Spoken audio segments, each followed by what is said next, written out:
The Senate Blue Ribbon Subcommittee plans to invite Pag-ibig's chief to shed light on a contract with a security agency linked to an aide of the Vice President as it resumes its probe into corruption allegations against Vice President Binay. This, as supposed politics in the use of Pag-ibig funds, becomes the latest criticism hurled against Vice President Jejomar Binay. Senator Alan Peter Cayetano claims Binay tried to tap the funds for a political advertisement in 2012 or 2013. Joining us for her reaction, as well as their latest benefits in store for senior Pag-ibig members, is Pag-ibig President Darlene Berberabe. Darlene, thank you for coming over and good morning to you. Good morning, Pinky. Thank you for having me. Okay, let's start on the more controversial side first. You were very happy, obviously, in the press releases that, well, it started with Senator Trillanes. It actually started this week, saying that the Vice President, who is chairman of Pag-ibig, and you're the President and CEO, were saying that he uses influence to bag favored contractors in Pag-ibig, and you strongly denied this. Yes, you are correct in the description that it's really disheartening. I regret that the good name of Pag-ibig Fund has been dragged into this controversy, especially because in 2010, when I assumed office and the new board assumed office, the controversy at that time was Globe Asiatic. So it was a scam that really put a black eye in the history of the good name of Pag-ibig Fund. And we were single-minded at that time that we will implement reforms. And the reforms that we implemented were not popular reforms. It really hurt our stakeholders, the developers in the housing industry. But we had to explain to our stakeholders that the reforms are necessary so that the fund will be sustainable.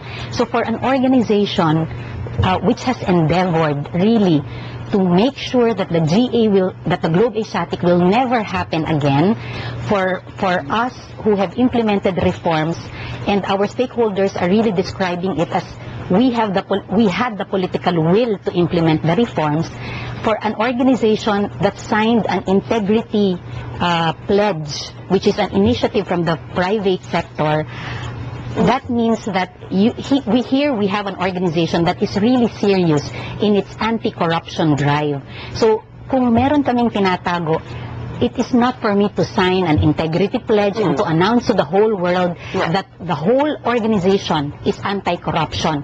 I did it, I signed it on behalf of the whole organization, so then the next president or CEO will have a hard time to undo my signature there. Number two... Are you coterminous with the Vice President? In fact, no. In fact, every year we have to be elected by the board and we have to be appointed because of the Governance Commission for GOCC. So there's a new law that made us appointees for 1 year. So every year you need to be elected and to be reappointed by our appointing authority, the President of the Philippines. So and number two, we have very good relations with our developer stakeholders. In the industry, kung merong anomalya, dyan kaagad yan magiging maingay sa developer associations, which was what happened in the Globe Asiatic. Alam ng housing industry na merong nabubuo na paborito.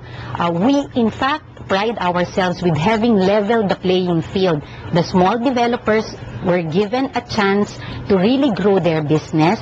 Now we have very robust financial standing.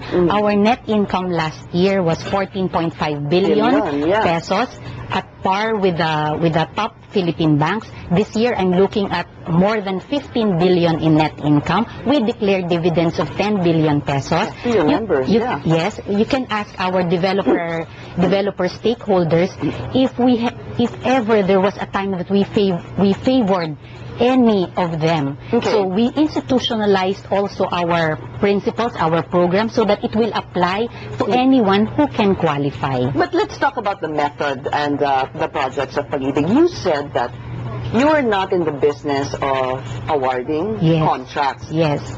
How does it proceed actually? Let's understand the situation. Okay. So the reason why is that in the housing industry, and it is easy to imagine for the people, what was mentioned was we award contracts and we favor contractors. So Number one, we don't have projects. For example, I have a project for construction of housing, of mass housing in Santa Rosa, and I need contractors to put up the housing project so that I will bid it out. Correct. Just like a contract, for example, under DPWH, itong kalsada na ito, kailangan ko ng gagawa, magbibidding yan sa contractor, sino mananalo. So you will award to a contractor. Correct. That is not the business model of Pag-ibig What is Fund. the business model? Pag-ibig Fund is like a bank. So, developers who want to put up a housing project either would borrow from Pag-ibig Fund to finance the housing project, or more frequently, ang business model talaga namin would be end-user loans. Let me explain that. For example, developer A will put up a housing project for 100 houses in Manila. So yung 100 houses na yon, dapat may 100 buyers. Now these are people who can borrow from Pag-ibig Fund to buy those 100 houses. They can borrow from Pag-ibig Fund, and we call that the end user loan. So kaya bakit importante sa akin yung hindi kami nag-a-award ng housing project? Yeah. Kasi yun, madaling imagine yun. May commission na pwedeng kuhanin dun sa kontrata na i-award, 100 million, so may So commission. you're not in that business at all. Let's take away that, Yes, that perception. wala kasi kaming, we have a housing project. Hindi kami gumagawa ng housing projects. Kasi I guess that's going to be the misimpression, because when you say we have a housing project, it might mean that automatically may proyekto kami, naghanap kami ng gagawa. Hindi kami ganon. Kasi kami parang bangko, para madaling imagine. Parang bangko, merong developer, meron siyang gagawin. So, halimbawa, mga sikat na mga developers, magagawa ng housing project. Kung sa amin i-finance, kasi ang nangyayari talaga sa tunay na buhay, sa bangko sila nagpapa-finance to put up the housing project. Pupunta sila sa amin para pag ibebenta na nila dun sa borrowers, yung mga borrowers kung Pag-ibig Fund members, they can borrow from us. Kaya sa akin sabi ko, wala naman kaming contractors. So, paano mangyayari na nag-a-award kami ng contracts to favored contractors? So, that was the first reaction, because that's known in the housing industry. Because the allegation was the Vice President is using Pag-ibig to favor contractors. Yes. Maybe that's, let me just go a step further. Maybe that's too broad.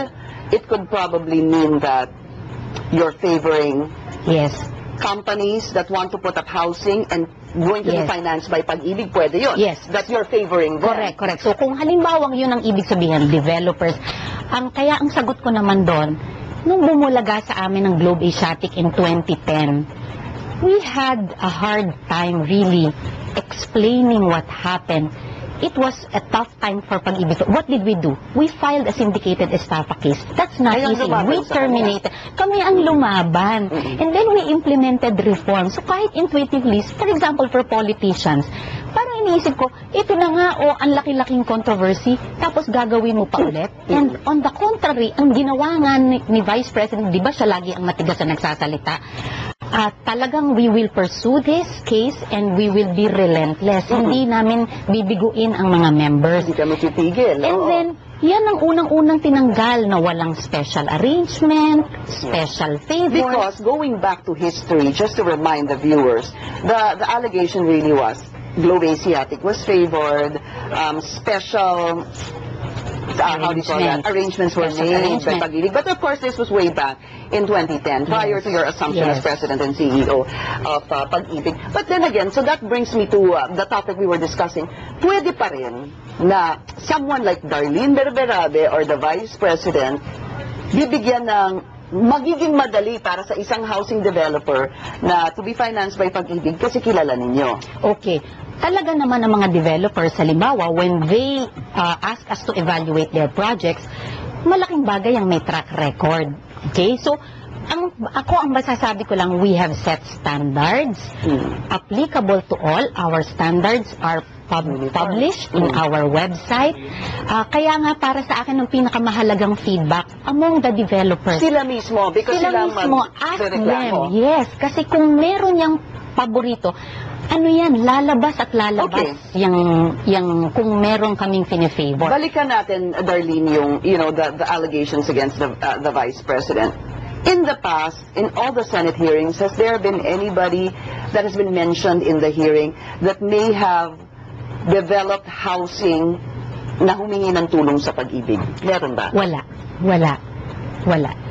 So kaya nga ako, I really feel baka may maling information lang na nakarating because I really believe, based on the feedback of our members, may mga feedback, ang mga complaints sa amin would be operational. Ang haba ng pila, ang tagal ng processing, but this is the first time na integrity yung tanong sa amin. Kaya sa akin, masakit ito because sa akin, twin standards kami lagi sa Pag-ibig Fund. We not only perform excellently, we have to exceed our targets, but we also have to work with integrity. And what does integrity mean for us? Every speech, every address to my whole organization, pinaaalala ko sa kanila, ano bang ibig sabihin niya integrity? Ang daling sabihin yan. But to us, we defined it. It is doing the right thing even when no one is looking. So, kaya para yung pagka ganoon ang aming prinsipyo, isasabi ko lang lagi sa aking organization, sipin nyo ang mukha ng anak nyo, ng magulang nyo. Pag walang nakatingin, meron kayong moral dilemma, mahaharap mo ba yung anak mo? And I'm a mother, and that's why I feel so strongly about it. Hindi ako kagaya ng ibang mga politicians na siguro meron silang mga ibang mga considerations, pero sa mga ordinaryong tao na kagaya ko, napakahalaga ng mabuting pangalan ng Pag-ibig Fund at sarili ko na rin na pangalan. Yeah. Because you've been there. Well, in the past, you've also received some awards. I think from the COA, you got what is called an unqualified opinion, yes. Which apparently is the highest rating or standard by the COA. Yes. Okay, and that was back in 2013. In 2012 and 2013, so we still are awaiting for the 2014. Of course, That's very big for a financial institution like us, and especially for a big organization with huge total assets of 380 billion pesos. If you get an unqualified opinion, that means that that's the highest possible finding or assessment, and that when you look at our financial statements, they are faithful representation of our financial standing. So pag tinignan mo, walang natatago, walang material discrepancy, and that's why I'm very proud of the COA finding. Yeah. Number two, we're also ISO certified. Yeah. We really exerted effort because we want to tell our members we're committed to professionalism and to really be at par with the global standards. So we've been ISO certified since 2011, recertified in this year. So because that's for a 3-year effectivity. So I really feel that I've exerted so much efforts to really rehabilitate the name of Pag-ibig Fund since the Globe Asiatic, but I know also that together with that responsibility as a president and CEO, we are accountable. So now there is a question, I will endeavor to answer and to explain. Darlene,